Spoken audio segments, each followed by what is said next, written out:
Hello class, इस video में हम लोग डिस्कस करेंगे कॉन्करेंट फोर्स के बारे में, इक्विलिब्रियम ऑफ कॉन्करेंट फोर्स के बारे में, एंड आफ्टर दैट हम लोग डिस्कस करेंगे लामीज थ्योरम के बारे में। ठीक है, तो कॉन्करेंट फोर्स जो होता है वो होता क्या है? जब कई सारे जो फोर्स हैं एक ही पॉइंट पे एक्ट करते हैं तो ऐसे फोर्स को हम लोग क्या कहते हैं? कॉन्करेंट फोर्स कहते हैं। मान लीजिए कि एक पॉइंट है या एक ऑब्जेक्ट है, इस पे मल्टीपल फोर्स काम कर रहा है, एक F1 इस डायरेक्शन में, दूसरा F2 इस डायरेक्शन में, तीसरा F3 इस डायरेक्शन में। ठीक है, तो ये F1 और F2 और F3 जो होंगे वो क्या होंगे? कॉन्करेंट फोर्स होंगे। क्यों? क्योंकि तीनों के तीनों फोर्सेस क्या है? एक ही पॉइंट पे एक्ट कर रहा है। ये बात क्लियर है? ठीक, अब उसके बाद हम लोग बात करेंगे इक्विलिब्रियम ऑफ कॉन्करेंट फोर्स। किसकी बात करेंगे?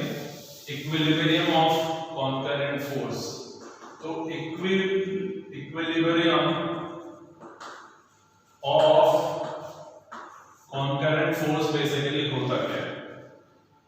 जब एक पॉइंट या एक बॉडी पे मल्टीपल फोर्सेस काम कर रहे हैं, क्या कर रहे हैं? मल्टीपल फोर्स काम कर रहे हैं, तो उसको कॉन्करेंट फोर्स कहते हैं।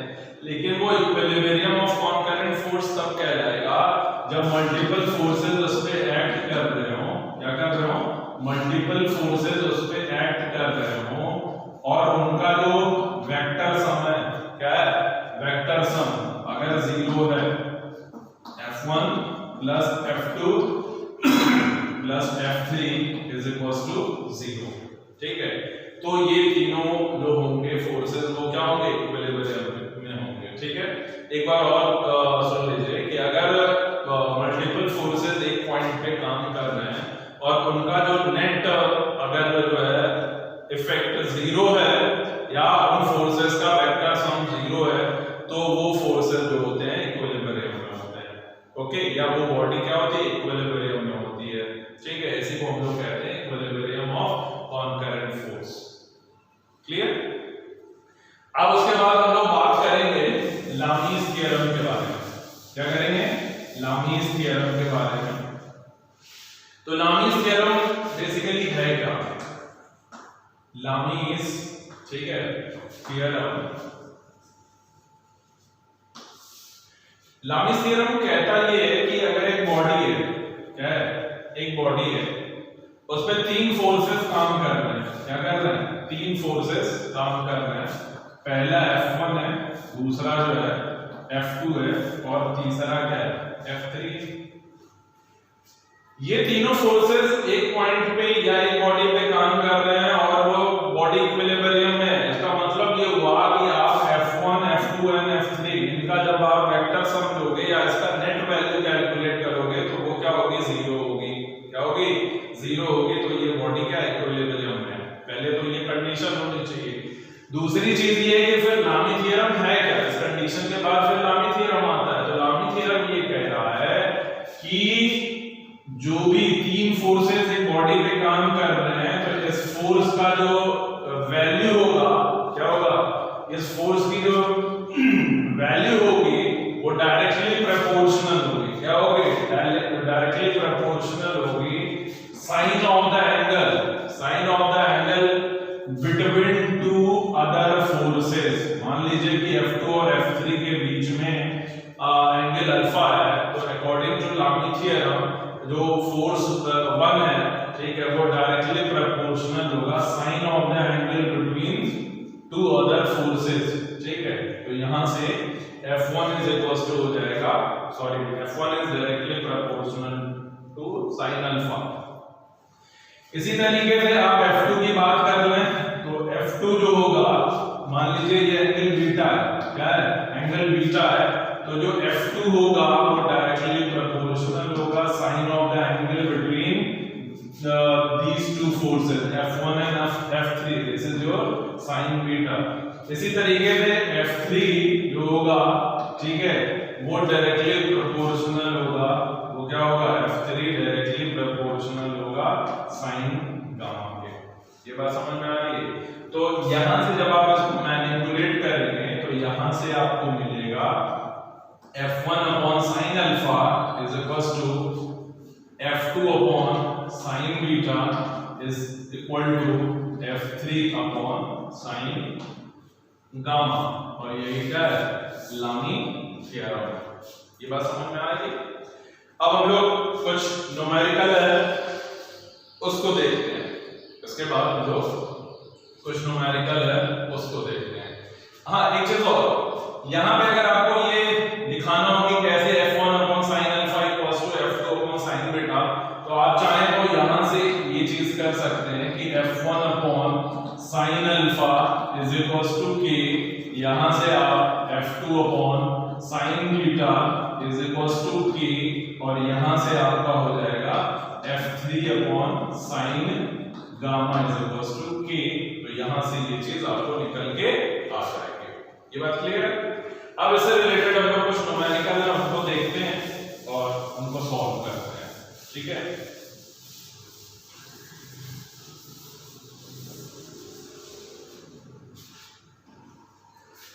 अब यहां पे एक क्वेश्चन है कुछ ऐसे, ठीक है?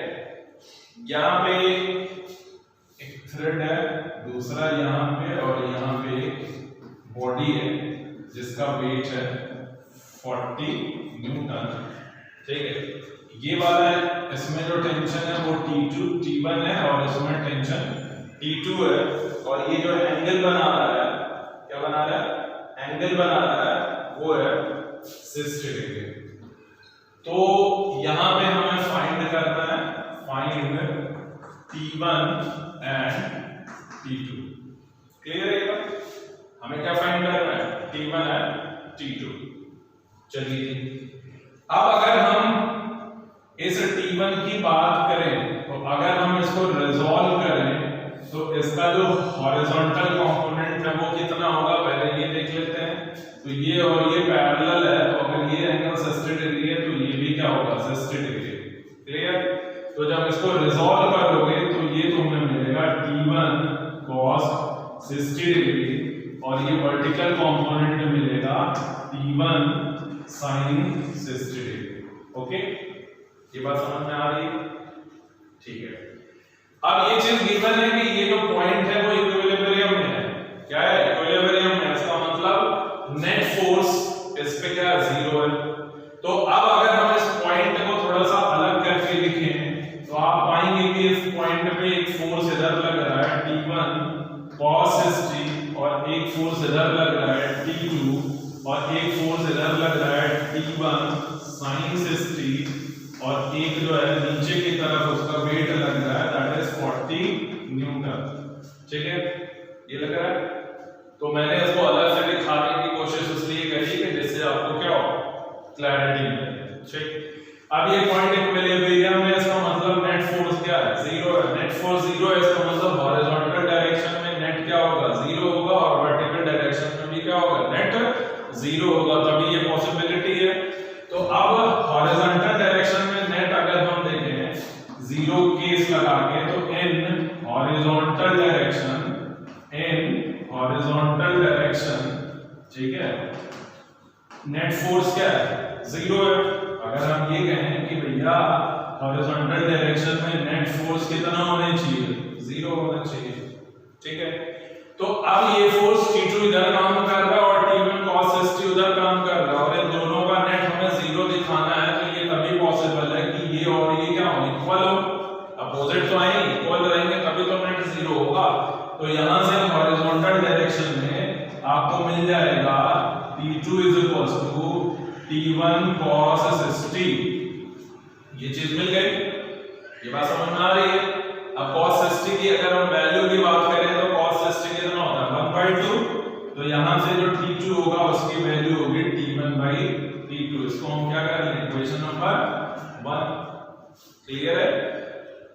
अब उसके बाद हम, ठीक है, वर्टिकल डायरेक्शन की बात कर लें। कहां की बात कर लें, वर्टिकल डायरेक्शन। तो इन वर्टिकल डायरेक्शन सेम तरीके से नेट फोर्स वर्टिकल में भी पे 0 होगा तो t1 sin 60 is equal to आपका हो जाएगा 40। ये बात समझ में आ रही है? तो यहां से t1 sin 60 आपका हो जाएगा √3/2 इज इक्वल टू 40। तो यहां से t1 की जो वैल्यू हो जाएगी 80/√3 न्यूटन। ये चीज हो जाएगी। t1 की वैल्यू कितनी हो जाएगी भाई? ये 2 × 40 दैट इज 80 और ये नीचे आ जाएगा इतना न्यूटन हो गया। अब आपको t1 मिल गया, ठीक है। अब t1 मिल गया, उसके बाद जो है t2 आपको निकालना है। तो यहां से आप t2 की जब वैल्यू लेंगे तो उसकी वैल्यू t1 बाई क्या है 2 है। तो यहां पे t1 आप रख दीजिए 80/√3 डिवाइडेड बाय 2। तो ये आपका हो जाएगा 80/2√3। ये कैंसिल आउट होके 40 बचेगा। तो यहां से आपका जो t2 है उसकी वैल्यू हो जाएगी 40, क्या हो जाएगा 40/√3। तो t1 और t2 आपने क्या कर लिया? फाइंड आउट कर लिया। ये चीज क्लियर है? तो अब हम लोग अगली प्रॉब्लम देखते हैं। क्या देखते हैं? अगली प्रॉब्लम।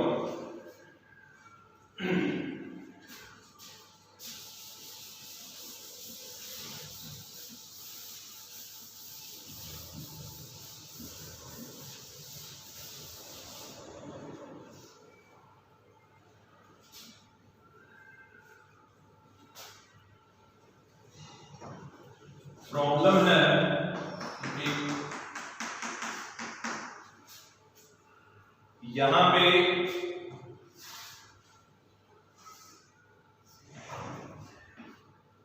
ये आपका t1 है, ये आपका t2 है, ये आपका 60 डिग्री है, ये आपका 30 डिग्री है और इस बॉडी का वेट जो है 200 न्यूटन है। क्या है? 200 न्यूटन। तो क्वेश्चन ये है कि find t1 and t2। Clear? अब देखिए हम इसको फाइंड कैसे करेंगे। जो पिछली प्रॉब्लम है उसी तरीके से होगी, ठीक है। तो कैसे होगी? यहां पे देखिए हमारे पास ये है, इसको हम अगर ऐसे कर लें तो ये वाला एंगल कितना होगा? 60 होगा। अब इस t2 को रिजॉल्व करेंगे तो हमारा इस डायरेक्शन में आपको मिलेगा t2 cos 60 डिग्री और इस डायरेक्शन में मिलेगा t2 sin 60 डिग्री। ओके, इसी तरीके से अगर हम t1 को रिजॉल्व करें तो ये वाला एंगल क्या होगा? 30 डिग्री होगा। तो इस डायरेक्शन में आपको मिलेगा t1 cos 60 डिग्री और इस डायरेक्शन में आपको मिलेगा t1 sin 60 डिग्री। ठीक है। अब मैं क्या कर रहा हूं कि इस वाले पॉइंट को, ठीक है, थोड़ा अलग करके लिख रहा हूं जिससे कि लगने वाले फोर्सेस जो है थोड़ा और क्लियर दिखे, जिससे कि आपको सॉल्व करना आसान हो। तो इस डायरेक्शन में काम कर रहा है t2 cos 60 डिग्री और इस डायरेक्शन में काम कर रहा है t1 cos 60 degree. Okay, sorry ये 30 डिग्री है। क्या है ये 30 डिग्री है, ये भी क्या है 30 डिग्री। ठीक, तो यहाँ पे आपका जो है cos 30 डिग्री होगा। ठीक, तो उस डायरेक्शन में आपका t2 cos 60 डिग्री है, इस डायरेक्शन में t1 cos 30 है। अब अगर हम इस डायरेक्शन में बात करें तो हमारे पास दो कंपोनेंट है, एक आपका है t1 sin 30 डिग्री और दूसरा है t2 sin 60 डिग्री और नीचे की तरफ जो उसका वेट काम कर रहा है 200 न्यूटन। क्लियर है ये बात? चलिए अब हम इसको सॉल्व करते हैं। तो सॉल्व करने के लिए सेम कॉन्सेप्ट कि ये पॉइंट इक्विलिब्रियम में है, इसका मतलब जितने भी फोर्सेस काम कर रहे हैं उनका नेट क्या होगा? 0 होगा। उससे एक कंक्लूजन ये भी निकलता है कि हॉरिजॉन्टल डायरेक्शन में नेट फोर्स 0 होगा और वर्टिकल डायरेक्शन में नेट फोर्स 0 होगा। तो हम हॉरिजॉन्टल और वर्टिकल डायरेक्शन में नेट फोर्स को 0 कर लेते हैं। तो यहां पे होगा इन हॉरिजॉन्टल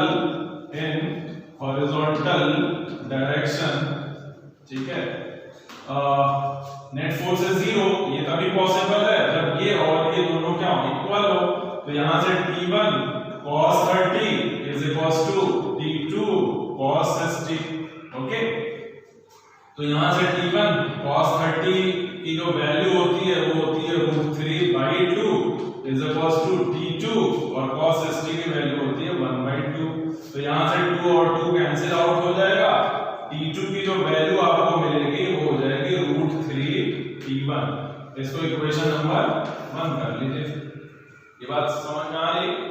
अब हम वर्टिकल डायरेक्शन में बात कर रहे हैं। तो वर्टिकल डायरेक्शन में एक फोर्स काम कर रहा है 200 न्यूटन का, और वर्टिकल डाउनवर्ड डायरेक्शन में 200 न्यूटन का, और अपवर्ड डायरेक्शन में ये वाला कंपोनेंट और ये वाला दोनों मिलके होगा। तो इसका मतलब अपवर्ड डायरेक्शन में इन दोनों का सम ऊपर काम करेगा और डाउनवर्ड डायरेक्शन में 200 न्यूटन काम करेगा।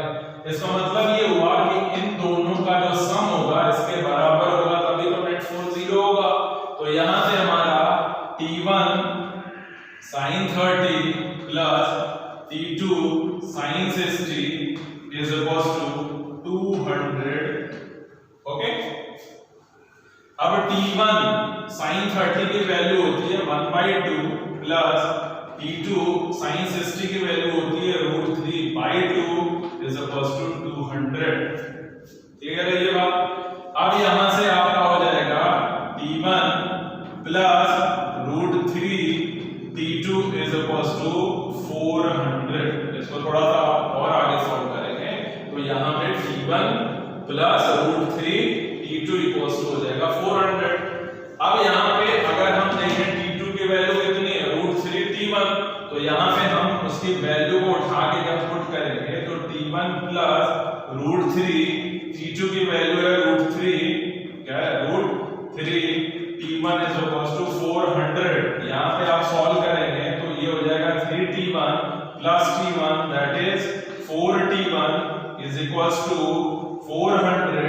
तो यहाँ से T1 की जो वैल्यू आ जाएगी, T1 की वैल्यू वो आ जाएगी कितना 100 न्यूटन, और यहाँ पे जब 100 न्यूटन आ जाएगी तो उसको उठा के यहाँ पे जब आप पुट करेंगे तो T2 की वैल्यू हो जाएगी 100√3 न्यूटन।